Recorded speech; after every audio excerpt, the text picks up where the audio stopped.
नमस्कार मित्रांनो, आज आम्ही निघालो होतो अहिरेश्वर मंदिर अहिरे या ठिकाणी अहिरेश्वर मंदिरामध्ये पाया पडण्यासाठी. कारण आज आहे महाशिवरात्र. तर महाशिवरात्रीनिमित्त आम्ही चाललो होतो तिकडे. तर हे बघा मंदिराच्या एंट्रन्सला कसं आहे. तर तिथून आम्ही निघालो आतमध्ये. मग समर्थ, त्याची मम्मी आणि पिऊ असे तिघजण आम्ही निघालो होतो.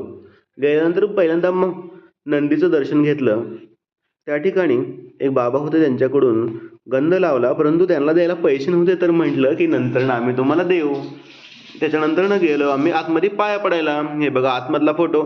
तर एंट्री करताना कसं गणपती, छोटंसं गणपतीचं एक मंदिरावरती असं छोटंसं असतं. त्यानंतर आतमध्ये बघा वरती कसं आहे घुमट शिखर. त्यानंतर तिथं घंटा वाजवायला होती. मग वाजवल्यानंतर तिथनं आम्ही गेलो आतमध्ये. आतमध्ये कोण होतं तर साक्षात महादेवाची पिंड त्या ठिकाणी होती. मग आम्ही तिथं गर्दी नसल्यामुळे आम्ही निवांत त्या ठिकाणी बसलो आणि दर्शन घेतलं. हे बघा तुम्ही सुद्धा दर्शन घ्या.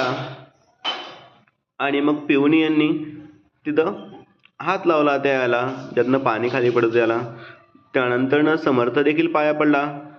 या ठिकाणी काय लिहिलेलं होतं साईडला ते देखील बघण्यात जरा इंटरेस्ट असल्यामुळे ते बघत होतो आम्ही.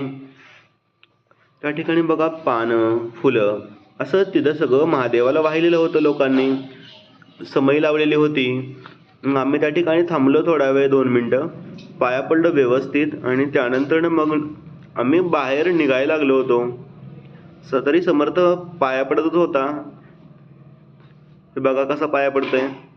नंतर पिऊचं बघा लक्ष कुठे, काय काय दिसते आपल्याला मंदिरामध्ये, याच्याकडे पिऊचं लक्ष होतं. मग समर्थाचं लक्ष कसं, समर्थाने पण पाहिलं आणि मग आम्ही बाहेर निघालो. हे बघा बाहेरून कसं दिसतं मंदिर. जुनं मंदिर आहे. त्या ठिकाणी आम्ही मग एक प्रदक्षिणा घालत होतो.